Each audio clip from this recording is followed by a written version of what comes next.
May basar iti datos ti Baguio City Buildings and Architecture Office, 83,370 bilang dagiti pasdag iti syudad, 21,680 ti addaan iti building permit, bayat as 61,627 na pasdag ti awanan paylaeng. 23 a barangay ti maipaspasidong iti verifikasyon kadagiti awanan iti building permit. Kangurunan aparikot iti kaawan ti building permit ti pinansyal a kapasidad dagiti akin tagikwa. Ang challenge dito, kahit na gusto nilang mag-apply ng building permit pero it involves money kasi. Yes, opo. Kaya ang kadalasan tinatanong nila, kung mag-apply ako sa office ninyo, magkano ba? Oo, tama. Pero yun ay, ang makakasagot nun ay yung talagang technical personnel na private. Sa amin lang ay ang papasa siya, kung compliant siya, di approve. Okay. Hindi kami ang gumagawa ng plano. May sapay aparikot ti kaawan titulo ti lote ang nakaipatakderan ti balay. No adaan mo't iti titulo, sana tinumpal dagiti agtagikwa ti 2 meters setback kadagiti adda iti kalsada ken pathways. Bayad a 3 meters setback mo't kadagiti igid ti waig. I hope ang view natin dito, it's not really to na parang restrictive part siya. Hindi. Pero intindihin natin to na itong mga nasa batas kasi na ito, it is being placed there for our own safety nets. Plano pa'y ti lokal a gobyerno apunduan ti land survey tapno mapapartak ti pan nakaipaay ti building permit kadagiti masiknan. Kabayatan na, itatong manan ti Philippine Statistics Authority Cordillera ti kinapatag ti civil registration kas kangrunan a pagibasaran, iti pakapigbigan ken pan nakaipaay ti serbisyo ti gobyerno kadagiti umili. Adu kadagiti wenno adu kadi dagiti isan a rehistrado ang maladaga, pimusay ken nagkalay sa iti rehiyon, ada detalye ni Jezreel Kate Lapizan.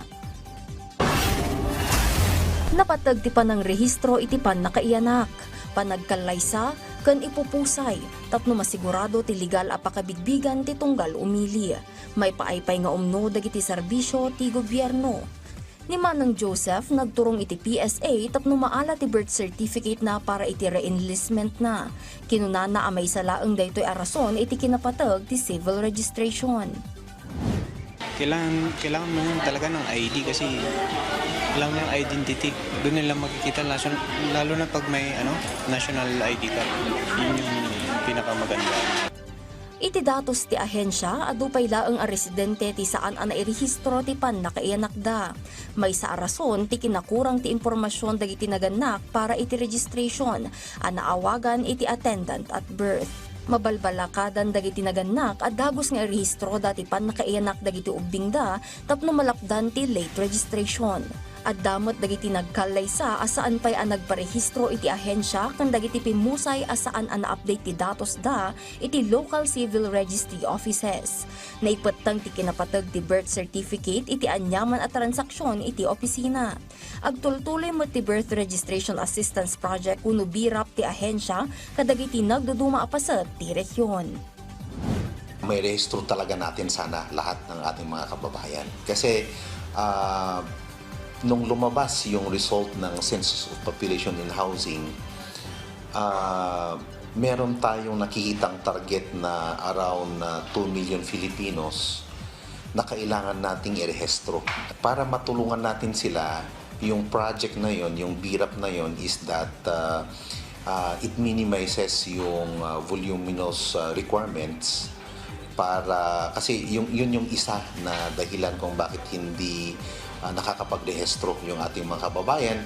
Agtultuloy mo't dagiti patungpal ti ahensyang information campaign kan pan nakikaykaysa kadagiti local government unit iti rehiyon tapno mapalawa pa iti pan nakaamuti publiko iti kinapatag ti civil registration.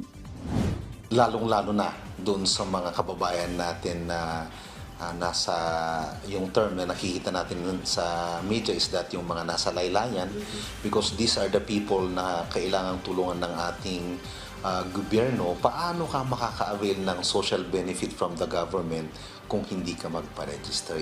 Jezreel Kate Lapizar para iti Pambansang TV, iti Baro, Pilipinas. Dagiti pangrunan adamdamag diti PTV Cordillera in like, i-follow ka nag-subscribe iti social media platforms ti PTV Cordillera iti Facebook, TikTok, and YouTube. Para iti PTV balita ngayon sa probinsya, siya ni Audrey Villana, na imbag ngalda.